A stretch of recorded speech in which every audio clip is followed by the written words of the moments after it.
Hello everyone, I welcome all of you on my YouTube channel और आप सभी का स्वागत है हमारी पैथोलॉजी की सीरीज में, जिसमें कि हम कंप्लीट पैथोलॉजी आपको पढ़ाएंगे यूट्यूब के ऊपर। कल के लेक्चर में सेलुलर अडेप्टेशंस को खत्म कर दिया था और इस लेक्चर में हम तीन टॉपिक्स को कवर करने वाले हैं। Mechanism of cell injury, reversible versus irreversible injury, apoptosis को। ठीक है, तो चलिए शुरू करते हैं। कल हमने पूरा ये सेल अडेप्टेशन हमने कम्प्लीटली रीड कर लिया था, जिसमें हमने 5 टाइप की पढ़ा था। Atrophy, hypertrophy, hyperplasia, metaplasia, dysplasia. और एक बार इसको रिवाइज जरूर कर लेना, क्योंकि ये बहुत ज़्यादा इंपॉर्टेंट टॉपिक है, जिसमें हम देख सकते हैं एस के साथ एस नहीं जाएगा, एन आएगा। नंबर और साइज डिक्रीज हो जाता है। मेटाप्लेशिया, एक सेल दूसरे सेल में ट्रांसफर हो जाता है। डिस्प्लेशिया में डिसऑर्डर डेवलपमेंट हो जाती है। हाइपरप्लेशिया ग्रोथ रिसेप्टर और ग्रोथ फैक्टर्स की इंक्रीज होने की वजह से होता है। साइज सेल के ऑर्गेनेले के बढ़ने से होता है। साइज कम सेल के ऑर्गेनेले कम हो जाने से हो जाता है। मेटाप्लेशिया में रीप्रोग्रामिंग ऑफ स्टेम सेल्स होती है। और डिसऑर्डर के ये सारे फीचर्स हैं, और इसके एग्जांपल फिजियोपैथो सब आप एक बार रिवाइज कर लेना। अब शुरू करते हैं mechanism of the cell injury. Like कोई भी सेल है, हमने पहले पढ़ा कि एक सेल होता है, उसके ऊपर स्ट्रेस आया, ठीक है, तो वो अडेप्ट करेगा। अडेप्ट, अगर स्ट्रेस परसिस्ट करता है, कंटिन्यू रहता है स्ट्रेस, तो वो हो जाता है उसका सेल इंजरी। अभी मैं आपको पूरे सेल इंजरीज के बारे में बताऊंगा, जिसमें कौन कौन से सेल की इंजरी हो सकती है और कौन कौन से उसके मैकेनिज्म्स है। तो ओवरव्यू में बात करें तो हम ATP depletion, mitochondrial damage, loss of calcium homeostasis and free radical injury, ये 4 टाइप के मैकेनिज्म्स होते हैं जिसकी वजह से सेल की इंजरी हो जाती है। इसमें हम introduction, generation, types, effects and removal की बात करेंगे इनकी। सबसे पहला जाता है एटीपी डिप्लीशन। सपोज ये कोई एक ब्लड वेसल है, ठीक है, इसमें ब्लड आ रहा है और इसमें यहाँ पे ब्लड की होगी ऑब्स्ट्रक्शन, ठीक है, आगे ब्लड पास नहीं कर पा रहा है। ये है हमारा सेल, सेल के पास ब्लड आ नहीं पा रहा, ठीक है, ब्लड नहीं आ रहा तो ऑक्सीजन भी नहीं आ पा रही, ठीक है, ऑक्सीजन भी नहीं आ पा रही तो क्या, माइटोकॉन्ड्रिया है ये, ठीक है। माइटोकॉन्ड्रिया को क्या चाहिए होती है, ऑक्सीजन। अभी माइटोकॉन्ड्रिया के पास ऑक्सीजन आ नहीं रही, तो ये एटीपी कैसे बनाएगा, इससे एटीपी नहीं बन पाएगी। तो क्या होता है, इस्चीमिया होता है, ठीक है, इस्चीमिया हो गया। माइटोकॉन्ड्रिया में जो ऑक्सीडेटिव फॉस्फोराइलेशन होती है वो रिड्यूस हो जाती है, जिसकी वजह से एटीपी की डिप्लीशन हो जाती है, ठीक है। ब्लड नहीं आएगा, ऑक्सीजन नहीं आएगी, ऑक्सीजन नहीं आएगी तो माइटोकॉन्ड्रिया में ऑक्सीडेटिव फॉस्फोराइलेशन नहीं हो पाएगी, जिसकी वजह से क्या होता है, हमारा सोडियम पोटेशियम पंप वर्क नहीं कर पाता, सबसे मेन होता है, ठीक है। तो अभी एटीपी नहीं बन पाई तो सोडियम पोटेशियम पंप जो हमारा इधर होता है ये वर्क नहीं कर पाएगा, जिसकी वजह से क्या होगा, हमारे सोडियम होता है जो वो सेल के अंदर ही ट्रैप हो जाएगा एंड पोटेशियम बाहर वाली रह जाएगा, क्योंकि 3 सोडियम बाहर, 2 पोटेशियम अंदर। पोटेशियम पंप का यही काम होता है। अभी सोडियम अंदर रह जाएगा, बहुत सारे पॉजिटिव चार्ज अंदर हो जाएंगे, तो ये क्या होगा ना, सोडियम अंदर है तो वाटर अंदर की तरफ आ जाएगा। वाटर अंदर की तरफ आ जाएगा तो सेल क्या होगा, स्वेलिंग ऑफ सेल हो जाएगी, ठीक है। एटीपी नहीं बना, एटीपी की वजह से पोटेशियम पंप नहीं वर्क कर रहा, जिसकी वजह से सोडियम अंदर एक्यूमुलेट हो रहा है एंड सेल की स्वेलिंग हो गई, बिकॉज वाटर अंदर की तरफ आ गया, ठीक है। सेल के बट वाटर अंदर की तरफ आएगा तो क्या होगा, एंडोप्लाज्मिक रेटिकुलम डायलेट कर जाएगा, सेल स्वेल अप हो जाएगा, ब्लैप्स बनेंगे। ब्लैप्स का मतलब होता है ऐसे करके ना, सेल, ये हमारा सेल है, ठीक है, नॉर्मल सेल है ये, इसके ऊपर ऐसे करके ब्लैप्स बन जाएंगे, ठीक है, इनको बोलते हैं ब्लब्स, ऐसे। और अभी एटीपी डिप्लीशन हो गई है, ठीक है, जिसकी वजह से क्या होगा, एन एरोबिक ग्लाइकोलाइसिस होने लग जाएगा माइटोकॉन्ड्रिया में।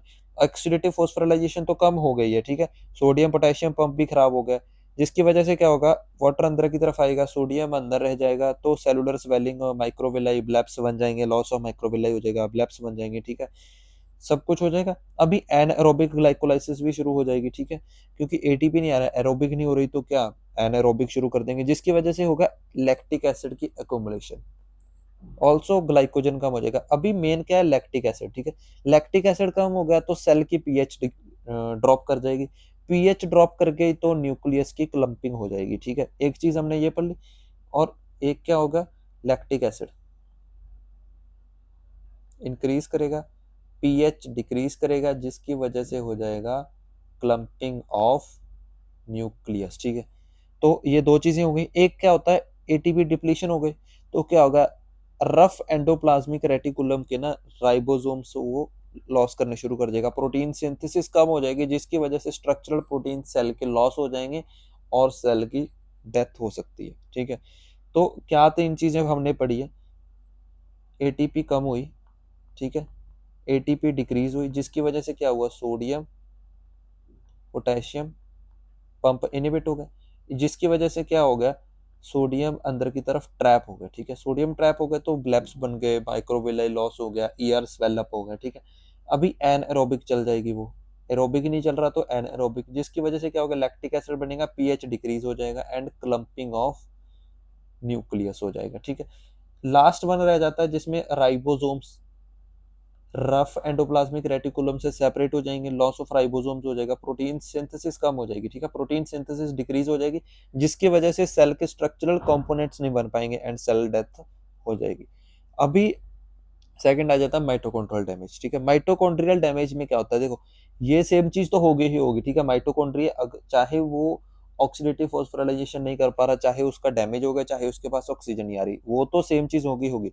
माइटोकॉन्ड्रियल लाइफ कि अपनी एनर्जी का मेन सोर्स है। ठीक है, एटीपी फॉर्मेशन के लिए पावर हाउस ऑफ सेल बोलते हैं। अगर माइटोकॉन्ड्रिया डैमेज हो गया, ठीक है, तो क्या होगा, कैसे हो सकता है डैमेज, सबसे पहले तो पोर्स बन जाएंगे। ठीक है, formation of high conductance channel in the membrane, mitochondrial membrane, mitochondrial permeability transition pore हो जाएगा, जिसकी वजह से लॉस ऑफ माइटोकॉन्ड्रियल मेम्ब्रेन हो जाता है। ठीक है, मतलब इन शॉर्ट माइटोकॉन्ड्रिया की मेम्ब्रेन में कोई प्रॉब्लम आ जाती है, जिसकी वजह से नॉर्मल ऑक्सीडेटिव फोस्फोराइलेशन नहीं हो पाती एंड एटीपी की डिप्लीशन हो जाती है। बस सिंपल से याद रखो चीज, माइटोकॉन्ड्रिया डैमेज हुआ, ऑक्सीडेटिव फोस्फोराइलेशन नहीं हो पा रही, जिसकी वजह से एटीपी कम हो गई। एटीपी कम हो गई तो क्या होगा, सोडियम पोटेशियम पंप खराब हो जाएगा। ठीक है, सोडियम पंप पोटेशियम पंप खराब हो जाएगा तो क्या बनेगा, ब्लैप्स बन जाएंगे, ईआर स्वेल अप हो जाएगा, सेल की स्वेलिंग हो जाएगी। ठीक है, माइक्रोविलाई लॉस हो जाएगी, ये सब चीजें तो होनी ही होनी है। और क्या होता है, ठीक है, एरोबिक वाली सही तो नहीं हो पा रही, बट डिफेक्टिव हो जाएगी, वो डिफेक्टिव एरोबिक ऑक्सीडेटिव फोस्फोराइलेशन हो जाएगी, जिसकी वजह से क्या बनेगा, रिएक्टिव ऑक्सीजन स्पीशीज बनने लग जाएगी। ठीक है, माइटोकॉन्ड्रिया डैमेज हुआ, अब नॉर्मल ऑक्सीडेटिव फोस्फोराइलेशन से हो जाएगी, जिसकी वजह से रिएक्टिव ऑक्सीजन स्पीशीज बनेगी, जो कि फर्दर माइटोकॉन्ड्रिया को डैमेज करेगी, परमिएबिलिटी को इंक्रीज करेंगी, माइटोकॉन्ड्रिया के डैमेज हो जाएगा। और लास्टली माइटोकॉन्ड्रिया में ना एक ऐसे, ये हमारा माइटोकॉन्ड्रिया, ठीक है, हमने ऐसे बना लिए, इसकी मेम्ब्रेन में ना इंट्रा मेम्ब्रेनस स्पेस होता है, उसमें होता है एक साइटोक्रोम सी। तो नॉर्मली ये माइटोकॉन्ड्रिया के अंदर होता है, बट अगर ये बाहर आ गया माइटोकॉन्ड्रिया के साइटोप्लाज्म में आ गया, तो ये क्या करता है, ये एपोप्टोसिस को शुरू कर देता है। ठीक है, एपोप्टोसिस को शुरू कर देता है, leakage of cytochrome C into the cytosol, तो ये एपोप्टोसिस को शुरू कर देगा। रिएक्टिव ऑक्सीजन स्पीशीज भी बन गई, एपोप्टोसिस भी हो गई। ठीक है, तो ये 3 चीजें हो जाएंगी माइटोकॉन्ड्रिया में। यहाँ पे देख सकते हैं आप, माइटोकॉन्ड्रिया में इंजरी हुई, mitochondrial permeability transition pores opening होगी, एटीपी तो जनरेशन हो ही नहीं पा रही, फेलियर ऑफ एटीपी जनरेशन, जिसकी वजह से सोडियम पोटेशियम पंप इनिबिट हो गया, इनिबिट होने से क्या होगा, हमारा सेल स्वेलिंग हो गई, रिएक्टिव ऑक्सीजन स्पीशीज हो गई, जिसकी वजह से डैमेज हुआ सेल को, damage to cell and mitochondria. Also cytochrome C का रिलीज हो गया, जिसकी वजह से एपोप्टोसिस शुरू हो गई। आज ही मैं आपको एपोप्टोसिस के बारे में कंप्लीट पढ़ाएंगे, साइटोक्रोम सी को आप भूलना मत, इसको अपने माइंड में याद रखना। लास्टली एपोप्टोसिस एंड नेक्रोसिस में एक छोटा सा फर्क होता है। ठीक है, अगर सेल के सर्वाइवल सिग्नल्स कम हो गए, डीएनए प्रोटीन में कोई दिक्कत आ गई, डैमेज हो गया डीएनए प्रोटीन, ठीक है, तो क्या होगा, एपोप्टोटिक प्रोटीन्स इंक्रीज हो जाएंगे, प्रो एपोप्टोटिक प्रोटीन्स इंक्रीज होंगे, एंटी एपोप्टोटिक प्रोटीन्स डिक्रीज होंगे। इसकी भी हम आगे बात करेंगे चैनल में। तो ये क्या है, लीकेज ऑफ माइटोकॉन्ड्रियल प्रोटीन्स, वो जो क्या होता है, साइटोक्रोम सी, वो सेल से लीक करेगा एंड एपोप्टोसिस हो जाएगी। बट अगर माइटोकॉन्ड्रियल का डिसफंक्शन हो गया, जिसकी वजह से एटीपी जनरेशन कम हो गई, but reactive oxygen species increase हो गई, तो क्या होगा, सेलुलर एबनॉर्मेलिटी, सेल का डैमेज शुरू हो जाएगा। सेल डैमेज होगा तो वो नेक्रोसिस में कन्वर्ट हो जाएगा। तो आपको अभी एपोप्टोसिस और नेक्रोसिस में फर्क नहीं पता होगा, तो एक बार के लिए आप इसको समझ लीजिए। नेक्स्ट वीडियोस में आपको मैं इसका कंप्लीट डिफरेंस भी पढ़ाऊंगा अच्छे तरीके से, जो कि आपको समझ भी आएगा। लास्ट सेकंड आ जाता है लॉस ऑफ कैल्शियम होम्योस्टेसिस, जिसमें क्या होता है, देखो कोई सेल है, ठीक है, ये सेल है, सेल के अंदर हमारा है ये एंडोप्लाज्मिक रेटिकुलम है, ठीक है, ये उसका माइटोकॉन्ड्रिया है। सेल के जो साइटोप्लाज्म है, ठीक है, उसमें सिर्फ 1% कैल्शियम होता है, 99% वो स्टोर्ड होता है माइटोकॉन्ड्रिया में, ईआर में, सब में स्टोर्ड होता है, ठीक है। Intracellular free calcium is very low as compared to extracellular calcium. Most intracellular calcium is sequestered in mitochondria and ER. Endoplasmic reticulum and mitochondria के अंदर 99% सेल का कैल्शियम होता है, बस ओनली 1% कैल्शियम बाहर होता है। बट अगर सेल की इंजरी हो गई तो क्या होगा, कैल्शियम सेल के अंदर आना लग जाएगा, increased influx of calcium. Also calcium जो माइटोकॉन्ड्रिया में है, एंडोप्लाज्मिक रेटिकुलम है, जो भी इंट्रासेलुलर स्टोर्स हैं, उनसे कैल्शियम की रिलीज होनी स्टार्ट हो जाएगी, जिसकी वजह से क्या होगा, साइटोप्लाज्म में कैल्शियम इंक्रीज हो जाएगा, ठीक है। साइटोप्लाज्म में कैल्शियम इंक्रीज हुआ तो वो 3 काम कर देगा, बस ये हमें 3 काम याद करने हैं। Increased cytosolic calcium, activate many enzymes. अभी कौन कौन से एंजाइम है, फॉस्फोलाइपेज एंजाइम को एक्टिवेट कर देगा, प्रोटीएस को कर देगा, एंडो न्यूक्लियस को कर देगा, और एटीपीएस को कर देगा, ठीक है।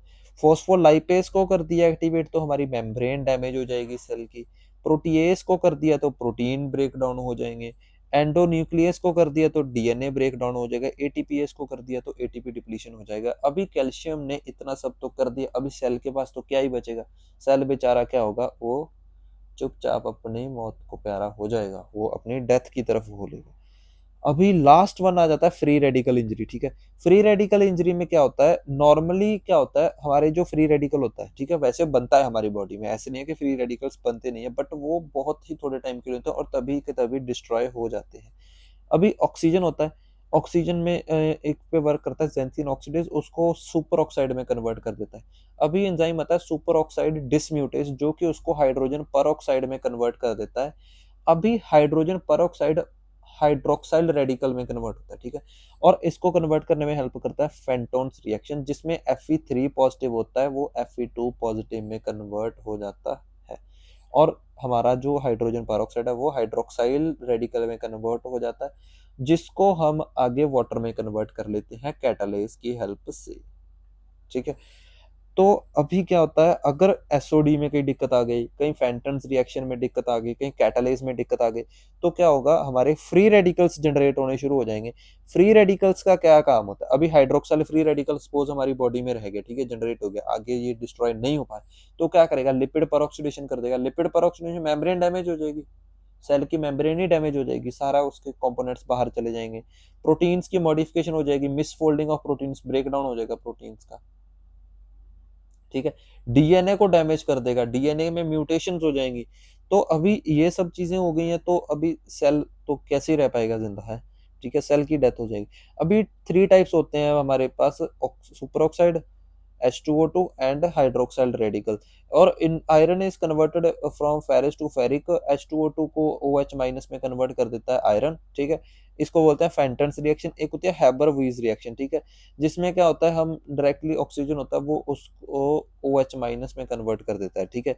इफेक्ट्स क्या होते हैं, अपने protein synthesis, lipid carbohydrate nucleus, lipid peroxidation, amino acid protein, और सब चीज़ों को, डीएनए को, ये सब चीज़ों को खराब कर देता है। बस इतना सब बना के आ जाना अपने पेपर में और तुम्हें मार्क्स मिल जाएंगे, ठीक है।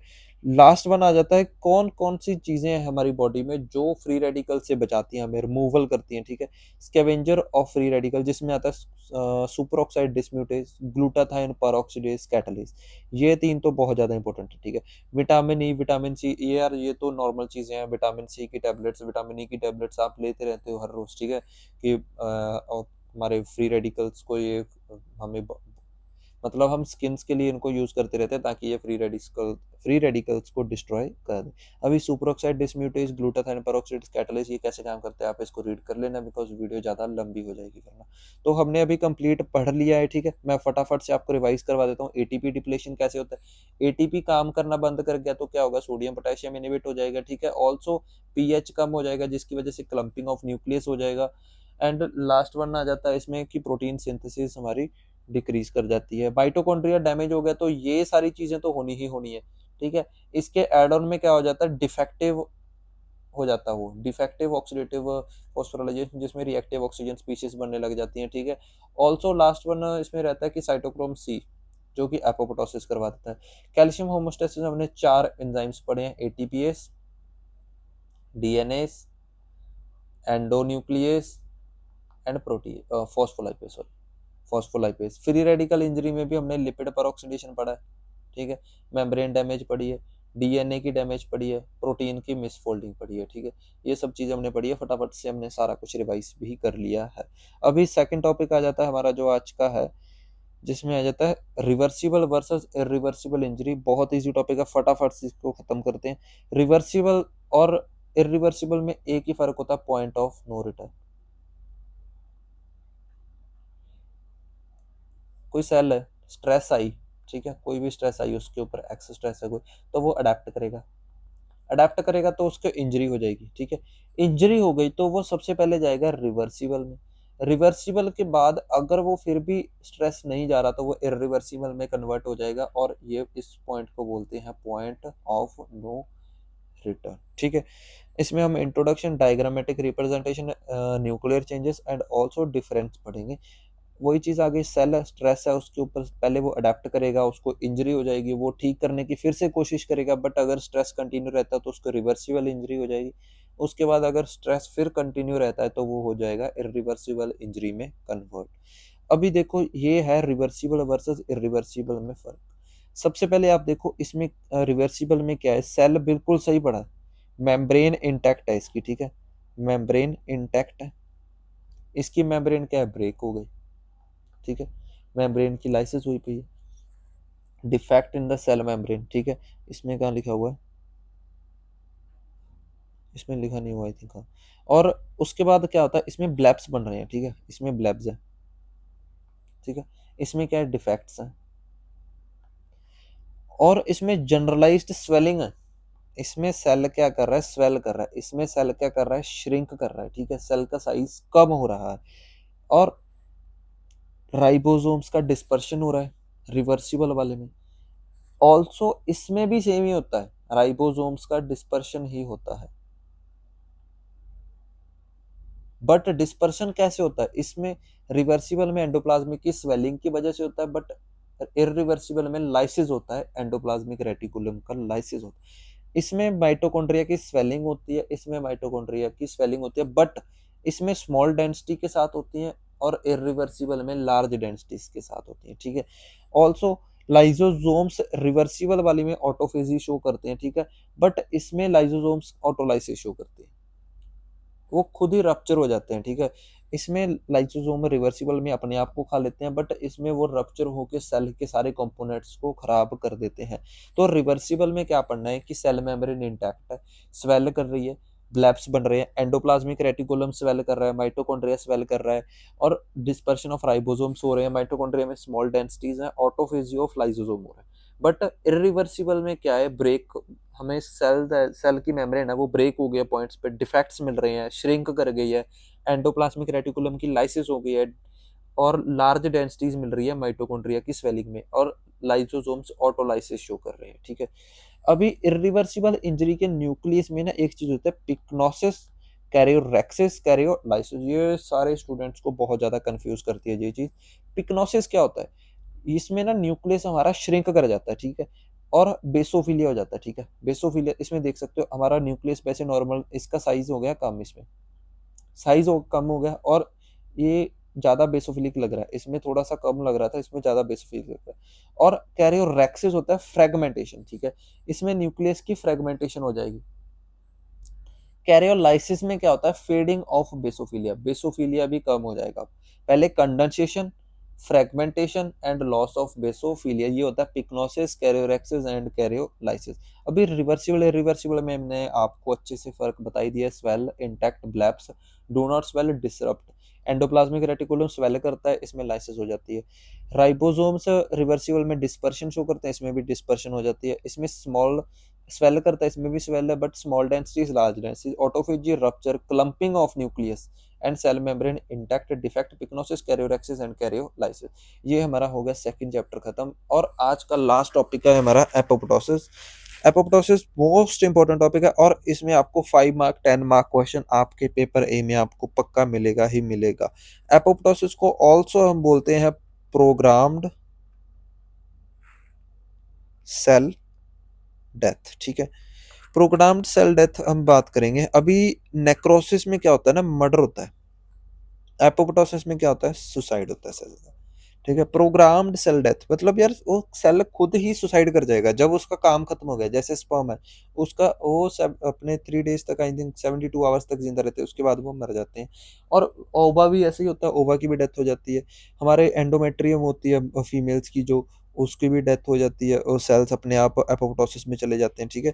तो बहुत सारे एग्जाम्पल्स हैं इसके यार, तो वो सब एपोप्टोसिस में आ जाते हैं और आज हम उसकी बात करते हैं। चलो, cell suicide, pathway of cell death that is induced by tightly regulated intracellular program। सबसे पहले तो क्या है, पाथवे है सेल डेथ का, ठीक है। ऐसे बनना होता है, किसी भी लार्ज डेफिनेशन को छोटे छोटे पार्ट्स में तोड़ लो। पाथवे है सेल डेथ का, टाइटली रेगुलेटेड है, इंट्रा सेलुलर प्रोग्राम है, सेल के अंदर की ही बात है। In which cell is destined to die, cell की डेथ होगी बट एक्टिवेटिंग ऑफ एंजाइम की वजह से। कैस्पेज एंजाइम होते हैं जो कि अपने ही डीएनए को तोड़ देते हैं, साइटोप्लाज्म के प्रोटीन्स को तोड़ देते हैं एंड सेल की डेथ हो जाती है। बट इसमें क्या होता है, सेल की फैगोसाइटोसिस होती है, ठीक है, जिसमें कि नो लीकेज, लीकेज नहीं होगी तो इन्फ्लामेशन एब्सेंट, ठीक है। लीकेज नहीं हो रही तो इन्फ्लेमेशन एब्सेंट। यही एक डिफरेंशिएटिंग फीचर है जो नेक्रोसिस से डिफरेंशिएट करता है। इसमें लीकेज प्रेजेंट होती है, ठीक है, नेक्रोसिस में, जिसकी वजह से इन्फ्लेमेशन भी होती है, ठीक है।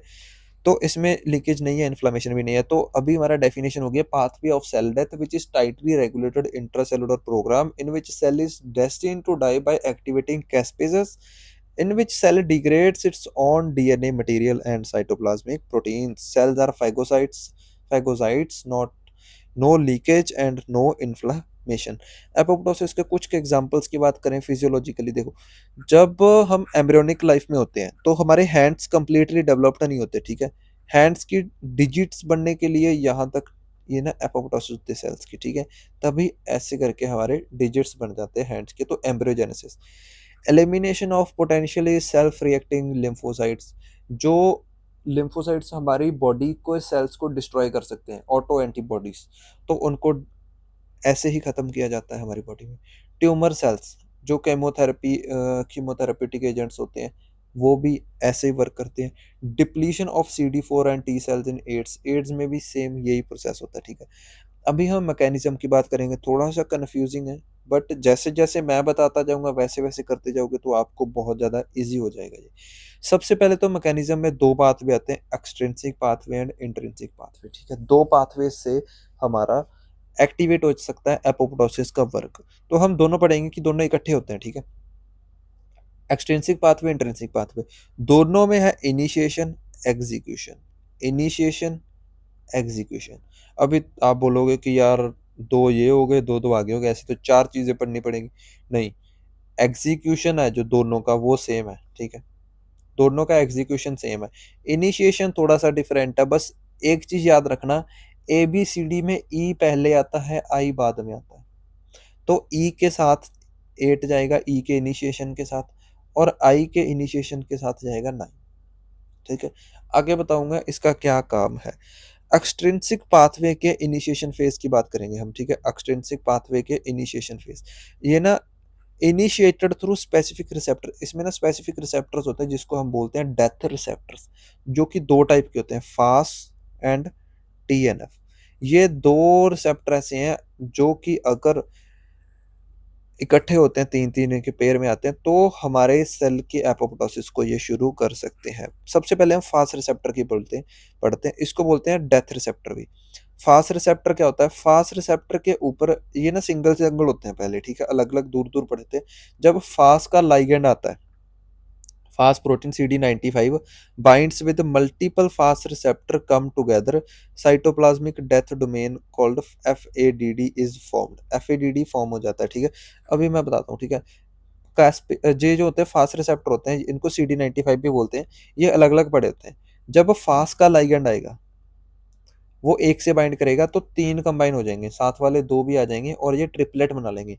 ट्रिपलेट बन के ये बन जाएगा फास्ट एसोसिएटेड डेथ डोमेन, जो कि क्या करता है कैस्पेज़ 8 को एक्टिवेट कर देता है। प्रो कैस्पेज़ 8 को एक्टिवेटेड कैस्पेज़ 8 में कन्वर्ट कर देता है। सेम फॉर द टीएनएफ, ठीक है?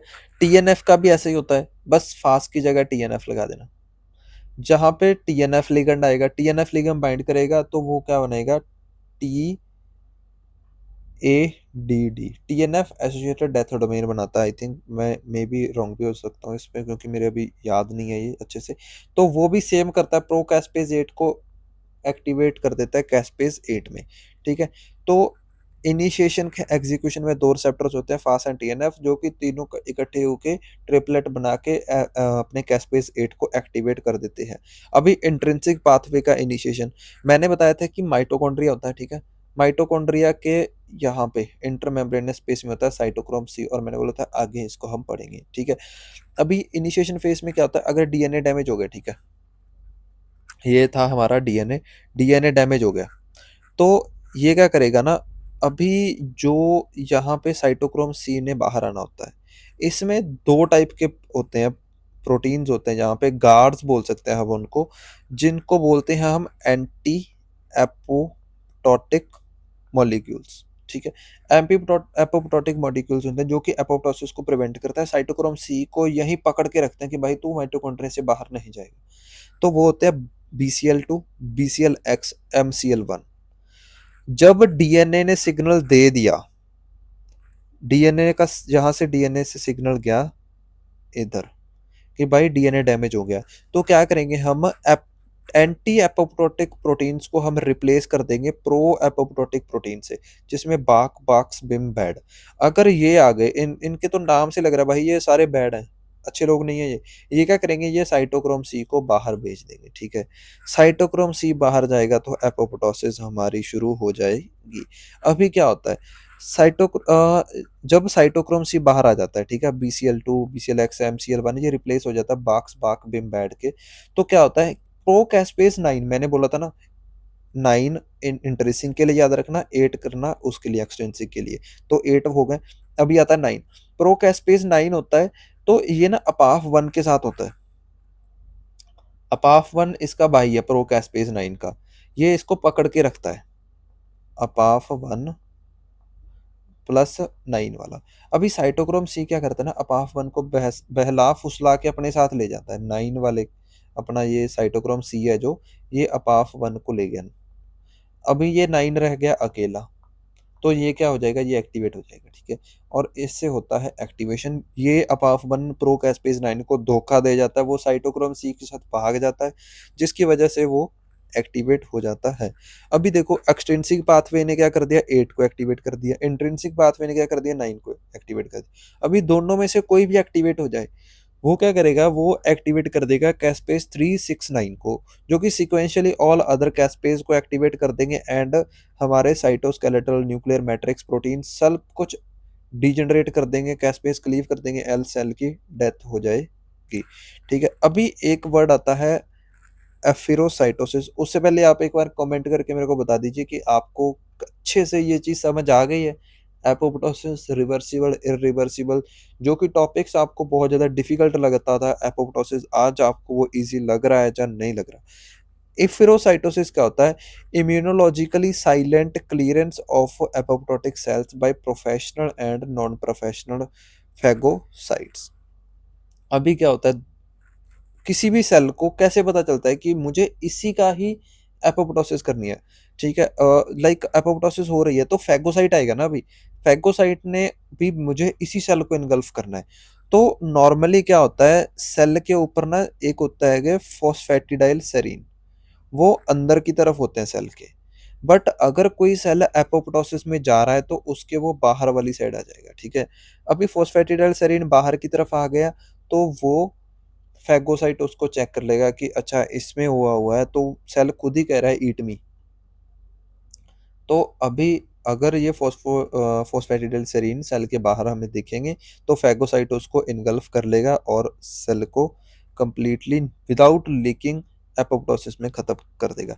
Phosphatidylserine is a phospholipid present on the inner surface membrane normally during apoptosis flip to the outer surface externalization हो जाएगी जब उसकी, तो फैगोसाइट्स इनगल्फ कर लेंगे सेल को। अभी मॉर्फोलॉजिकल चेंजेस बहुत ईजी है। सबसे पहले क्या होगा, सेल का साइज कम हो जाएगा, सेल श्रिंक हो जाएगा, इस्नोफिलिया हो जाएगा, रेड कलर का मतलब सेल के चेंजेस आने लग जाएंगे। वही सेम चीज पिक्नोसिस एंड कैरियोरेक्सिस, ठीक है। एपोप्टोसिस में सिर्फ दो ही होते हैं, नेक्रोसिस में एक और ऐड हो जाता है, कैरियोलाइसिस, ठीक है। पिक्नोसिस, कैरियोरेक्सिस, कैरोलाइसिस, बट इसमें कैरोलाइसिस नहीं है। और ब्लैब्स बन जाएंगे, देन एपोप्टोटिक बॉडीज बन जाएंगे जो कि फैगोसाइटोज्ड हो जाएंगे। Cell shrinkage, eosinophilia, pyknosis, karyorrhexis, blebs and apoptotic bodies. अभी एग्जाम्स का 5 mark question, diagnosis of apoptosis. सबसे पहले तो हम क्या कर सकते हैं, एपोप्टोसिस के मार्कर्स यूज कर सकते हैं। मैंने बोला था फॉस्फेटिडाइलसेरीन बाहर की तरफ फ्लिप कर जाएगा, तो हम क्या करेंगे, एनेक्सिन वी एक ना प्रोटीन होता है, रिकॉम्बिनेंट प्रोटीन, जिसकी हाई एफिनिटी होती है फॉस्फेटिडाइलसेरीन के लिए, तो हम उसको लगाएंगे। और उसके बाद हम एक ये भी चीज़ कर सकते हैं कि एगरोस जेल इलेक्ट्रोफोरेसिस कर लें, जिसमें कि अगर किसी कोई भी सेल अगर एपोप्टोसिस में जा रहा है तो उसका डीएनए फ्रेगमेंटेशन हो जाएगी, तो हमें एक पैटर्न मिलेगा जिसको बोलते हैं step ladder pattern, due to intra nucleosomal cleavage of the DNA endonucleases. तो आप आई होप आप समझ चुके हो कि एनेक्सिन वी को हम यूज कर सकते हैं जो कि फॉस्फेटिडाइलसेरीन बाहर की तरफ हो जाएगा। तो अगर वो एनेक्सिन बी का कलर वो टेकअप कर रहा है तो हमें पता चल जाएगा कि ये सेल की एपोप्टोसिस हुई हुई है, जिसकी वजह से उसने वो एनेक्सिन वी का कलर टेकअप कर लिया है। और एक स्टेप लैडर पैटर्न, ठीक है। अभी एपोप्टोसिस और नेक्रोसिस में लास्ट वन फर्क क्या होता है। Apoptosis is a suicide, necrosis is a murder. इसमें सिंगल सेल जाता है, स्मॉल क्लस्टर ऑफ सेल या सिंगल सेल। इसमें नेक्रोसिस में बहुत सारे सेल्स इन्वॉल्व होते हैं। एपोप्टोसिस में सेल की श्रिंकेज होती है, इसमें सेल की स्वेलिंग होती है। इसमें मैंने बोला था एपोप्टोसिस में सिर्फ पिक्नोसिस एंड कैरियोरेक्सिस है, बट कैरियोलाइसिस, पिक्नोसिस एंड कैरियोरेक्सिस, नेक्रोसिस में तीनों होती है। सेल मेम्ब्रेन इंटैक्ट रहती है, जिसकी वजह से कोई भी इन्फ्लेमेशन नहीं होती और एपोप्टोटिक बॉडीज फॉर्म होती है। बट नेक्रोसिस में क्या होता है, सेल मेम्ब्रेन टूट जाती है, साइटोप्लाज्म लीक हो जाता है एंड ऑल। अभी हमने हमारे 3 टॉपिक्स आज के खत्म कर लिए हैं, जिसमें कि हमने लास्ट वीडियो में तो हमने सेल अडेप्टेशंस को खत्म कर लिया था, और आज हमने apoptosis, cell injury, reversible and irreversible cell injury का डिफरेंस भी कर लिया है। नेक्स्ट वीडियो में हम नेक्रोसिस एंड गैंग्रीन को खत्म कर देंगे, और इसके साथ ही हमारा जनरल पैथो का फर्स्ट चैप्टर खत्म हो जाएगा। और ऐसी अच्छी वीडियोस देखने के लिए, पैथो की पढ़ाई करने के लिए मेरे चैनल को सब्सक्राइब कर लें। ऑल्सो इस वीडियो को अपने दोस्तों के साथ और शेयर करें। बोलते बोलते यार थक गया, अभी गला भी सूख गया मेरा। तो इस वीडियो को अपने दोस्तों के साथ शेयर करें ताकि वो भी पढ़ लें, अकेले अकेले मत पढ़ो, सबकी हेल्प करो यार।